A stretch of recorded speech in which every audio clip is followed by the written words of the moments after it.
नमस्कार, स्वागत है आपका न्यूज 69 में। मैं हूं आपके साथ अंकिता और बढ़ते हैं इस वक्त की बड़ी खबर की ओर। मध्य प्रदेश के किसान को हाई कोर्ट से 32 साल बाद न सिर्फ राहत मिली है, बल्कि किसान की लड़ाई को कोर्ट ने जायज मानते हुए कलेक्टर को फटकार लगाते हुए 25,000 रुपए की कास्ट भी लगाई है। यह पूरा प्रकरण रीवा जिले के किसान राकेश तिवारी से जुड़ा हुआ है, जहाँ उसकी जमीन पर जिला प्रशासन ने जबरन अधिग्रहण कर लिया। इतना ही नहीं, नोटिस तब भेजा जब किसान अपने घर पर नहीं था। आनंद फानन में किसान की करीब 1.25 एकड़ जमीन को हाउसिंग बोर्ड सोसाइटी के हैंडओवर भी कर दिया गया। किसान ने रीवा के कलेक्टर से लेकर कमिश्नर तक से जमीन को लेकर अर्जी लगाई, पर उसे राहत नहीं मिली। आखिरकार उसने हाई कोर्ट का दरवाजा खटखटाया, जहां से उसे जीत मिली।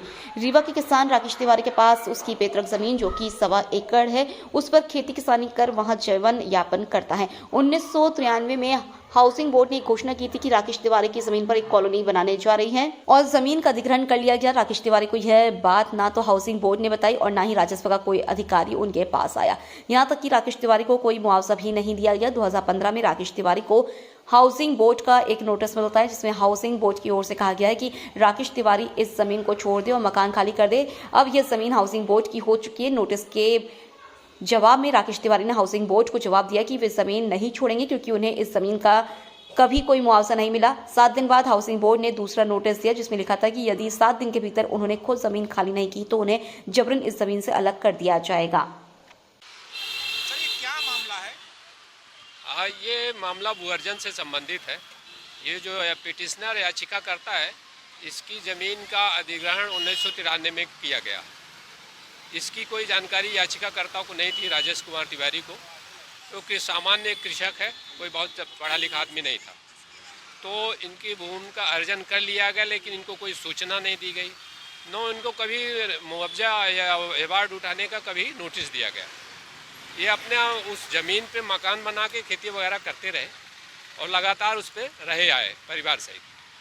2015 में फरवरी महीने में इनको एक नोटिस दिया जाता है हाउसिंग बोर्ड की तरफ से। वो ज़मीनें, वहाँ के जो सराउंडिंग ज़मीनें थी, वो हाउसिंग बोर्ड की कॉलोनी का निर्माण के लिए अधिग्रहित की गई थी। 2015 में फरवरी महीने में जब इनको नोटिस आता है, तो उसमें ये लिखते हैं कि आप जो है ना, ये अपना मकान और ये ज़मीन को खाली कर दें और एक मोहलत देते हैं 7 दिन की, कि 7 दिन के अंदर इनको खाली कर दें। तो वो उस 7 दिन के अंदर जो है याचिकाकर्ता उसका जवाब पेश करता है अथॉरिटी के सामने, हाउसिंग बोर्ड अथॉरिटी के सामने, कि मैं इसमें मकान बना के परिवार सहित रह रहा हूँ और मेरी ज़मीन का अधिग्रहण अगर हुआ है तो मुझे जानकारी नहीं है, ना ही मुझे आज तक मुआवजा भुगतान किया गया है। ऐसा करके वो जवाब लिख के देता है। उसके बाद पुनः 7/5/2015 को एक नोटिस देते हैं कि आप 7 दिन के अंदर इस ज़मीन को और मकान को अगर खाली नहीं करेंगे तो बलपूर्वक इस ज़मीन को खाली करा जाएगा, मीन्स फोर्सली खाली करा लिया जाएगा। तो उसके बाद याचिकाकर्ता के पास कोई विकल्प नहीं बचता। वो जुलाई 2015 में यहाँ माननीय न्यायालय के समय, उच्च न्यायालय के समक्ष याचिका प्रस्तुत करता है और ये अंतरिम रिलीफ चाहता है कि हमको बेदखल ना करें कलेक्टर, शासन और हाउसिंग बोर्ड। माननीय उच्च न्यायालय केस का अवलोकन करने के बाद उसके पक्ष में अंतरिम आदेश पारित करती है कि याचिकाकर्ता को इस ज़मीन से बेदखल नहीं किया जाए जब तक कि इस याचिका का निराकरण न हो। और प्रकरण चलता रहा, 2015 से चलता रहा। मध्य प्रदेश हाउसिंग बोर्ड ने अपना जवाब प्रस्तुत भी कर दिया, लेकिन कलेक्टर और भूअर्जन अधिकारी जो होते हैं, जो ज़मीन को अधिग्रहित करते हैं, उनकी तरफ से कोई जवाब नहीं आया। इस बात को लेके माननीय उच्च न्यायालय नाराज़ हुआ। 2023 के नवंबर महीने में उनमें 10,000 रुपये की कास्ट लगाई गई शासन के ऊपर, ओवाईसी के ऊपर, कि ये जवाब प्रस्तुत करें। तो उसके बाद कलेक्टर का जवाब आया तो याचिकाकर्ता ने कुछ ऐसे जवाब में ऐसे तथ्य आए कि जिनका याचिकाकर्ता ने खंडन किया रिजॉइंडर पेश करके, इस संबंध में कि इस ज़मीन में हम अभी भी दखल में है और हमारा मकान इसमें बना हुआ है, इसमें रह रहे हैं। उसके संबंध में उसने दस्तावेज भी पेश किए अपने रिजॉइंडर के साथ। उसके बाद केस पुनः सुनवाई में आया दिसंबर में, 19 दिसंबर को, और 19 दिसंबर को इनको शासन को ये निर्देश दिया गया कि इसकी धारा 4 और 6 की नोटिफिकेशन जो है वो आप उसको रिकॉर्ड पे लाओ। अगर रिकॉर्ड पे नहीं लाओगे तो कलेक्टर को हाजिर होना पड़ेगा। केस फिक्स हुआ जाके 6 जनवरी को। तो उन्हें धारा 4 और 6 का नोटिफिकेशन पेश किया, कोर्ट के समक्ष रिकॉर्ड में प्रस्तुत किया। और लेकिन कोर्ट उससे संतुष्ट नहीं हुई और उनके आर्गूमेंट से संतुष्ट नहीं हुई और कोर्ट ने, माननीय उच्च न्यायालय ने ये कहा कि कलेक्टर साहिबा जो है, रीवा कलेक्टर, वो कल जो है उपस्थित रहे 10:30 बजे विथ रिकॉर्ड, इस प्रकरण के सभी संबंधित ओरिजिनल रिकॉर्ड लेके उपस्थित रहे।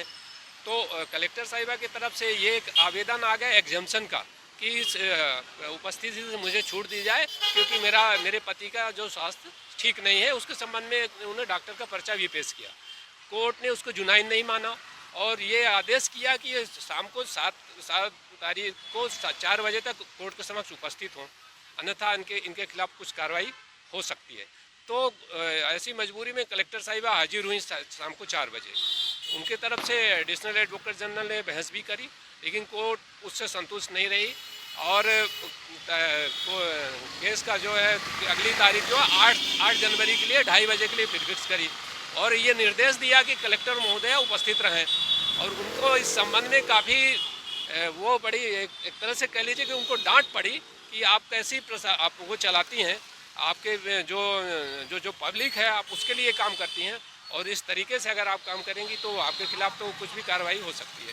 ऐसा अगले दिन 8 जनवरी को 2:30 बजे केस फिर से लगा और कलेक्टर साहिबा और उनके वकील साहब लोग उपस्थित हुए। प्रकरण की पूरी सुनवाई हुई।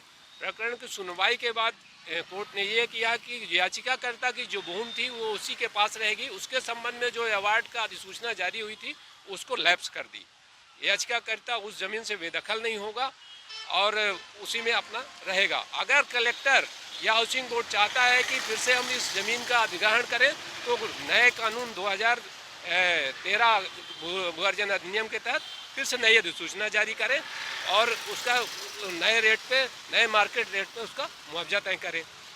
ये करते हुए याचिकाकर्ता की याचिका स्वीकार हुई। कलेक्टर साहिबा को काफ़ी नसीहत दी गई और उनके ऊपर 25,000 रुपये की कास्ट भी लगाई गई। ऐसा करके प्रकरण का निराकरण किया गया। 30 साल बाद जाके याचिकाकर्ताओं को न्याय मिला। 30 साल पहले उसकी भूमि अधिग्रहित की गई थी और आज तक उसको मुआवजा भुगतान नहीं किया गया। मैं एडवोकेट राजन सिंह। इस खबर पर आपकी क्या है राय, हमें कमेंट सेक्शन में जरूर बताएं। तब तक के लिए धन्यवाद।